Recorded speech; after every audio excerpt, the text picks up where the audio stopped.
So yeah, you can see here now we've got all of the stars on Manhole and Fire, so moving on to Octopus. Octopus is different. Whereas most of the Game & Watch games that we've seen so far, both in this game and in the series as a whole, have been, there's some problem, you need to react to it and deal with the problem. In this, you're the problem. You play as these divers trying to steal this sunken treasure from this octopus. Each time you grab from the treasure chest, it's 1 point.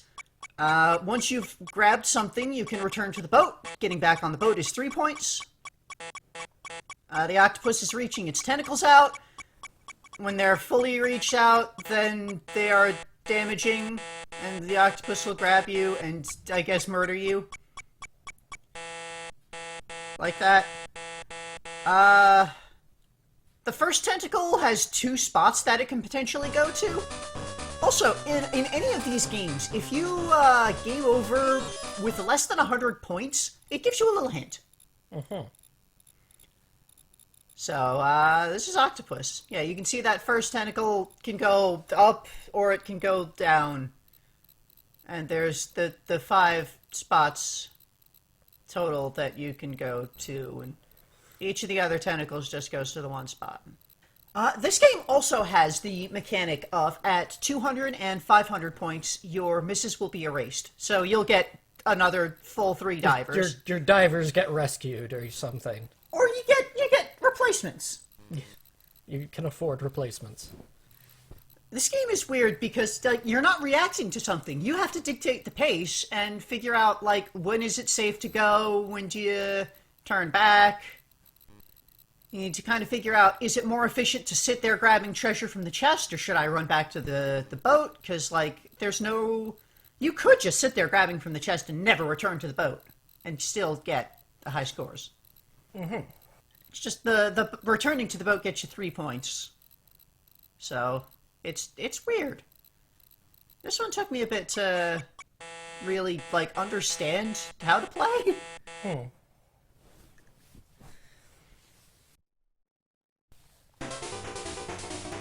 Hard mode.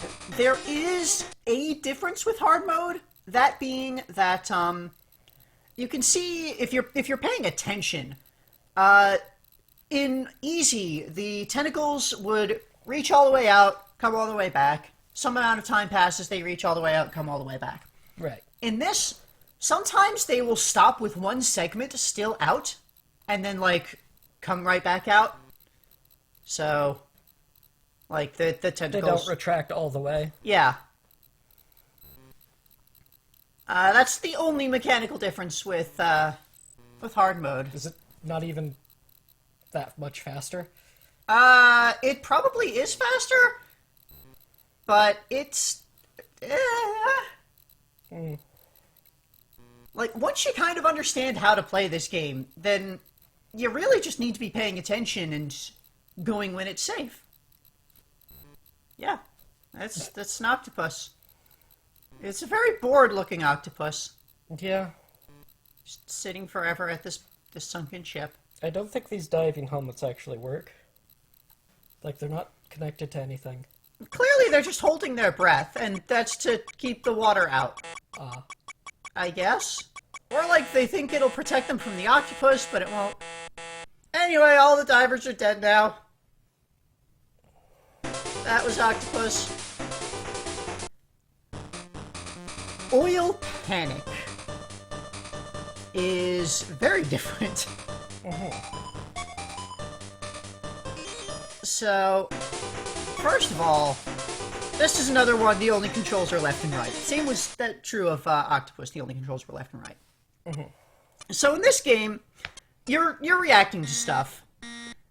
I kind of didn't understand what the hell was going on at first, so I immediately got a miss by dumping oil on one of our customers. So you're playing as this gas station attendant employee, and oh no, there's an oil leak in the break room above these stoves that are always on fire that we can't turn off. So you need to catch the oil in your bucket so it doesn't land on the fire and cause a fire. A fire miss. Yeah, this has two separate miss tracks. On the top, you've got misses where you've missed an oil drop and there's a fire. On the bottom, you've got the misses where you dumped the oil on somebody. Because you've got your boss down below who is back and forth going with this big oil drum. That your bucket can only hold 3 drops of oil.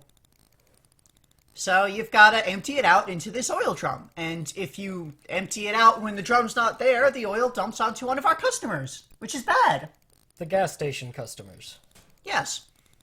Why is the oil coming from above? Because this is a poorly designed gas pipe system. They've just got the oil pipe running through this room upstairs for some reason.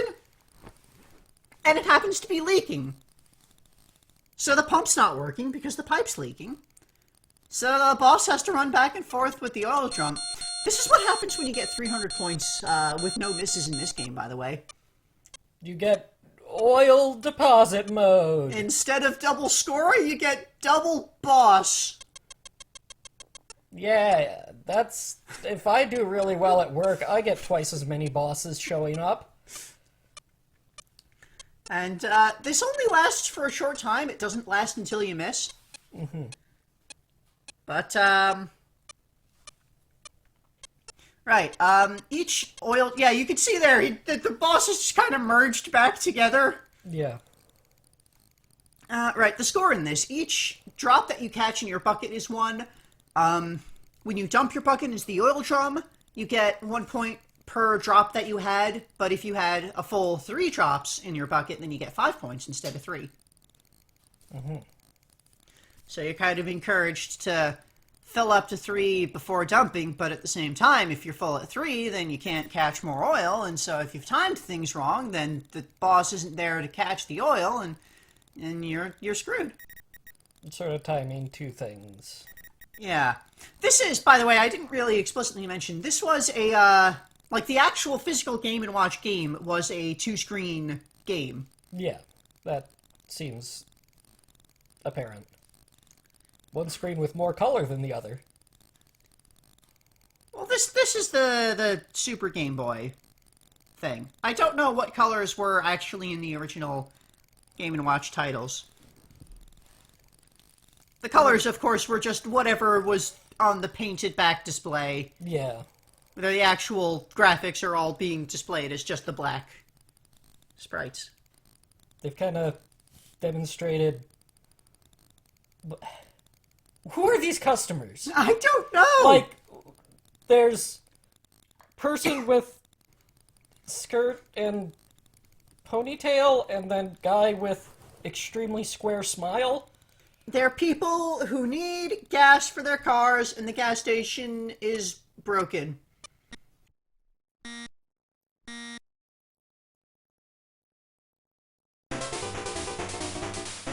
Anyway, hard mode for this also did not have any meaningful mechanical differences. It's just faster. Okay. Actually, I think, like, the main thing is that the boss is faster. Like, he'll spend less time at each of the the ends, so you have less opportunity to dump your bucket. You know, a lot of this could be avoided if he brought his giant oil bucket up and put the bucket Well, I underneath. mean, he's got to be delivering the oil to the customers. Is he? I mean, his bucket isn't infinite. Is it? That's what, like, the description in the manual says, that he's delivering to the customers. Anyway, yeah, if you have any misses at 300, then it erases all of your misses of both types. Instead of double boss mode. Because this is another thing I didn't really explicitly mention, that because it tracks your misses separately, you need to have 3 misses of the same type to game over. Mm-hmm. So there's a bit more leeway with it. This is another one that took me a while just to kind of get my head around, because it was so different from just the pure reaction-based Game & Watch games that I'd gotten used to. Anyway, I got all the stars in all the classics things. And this is telling you what the gallery mode is. when you get 800 points in each thing, you get the galleries. And once you've gotten 40 stars, which is half of the game complete, you get the credits.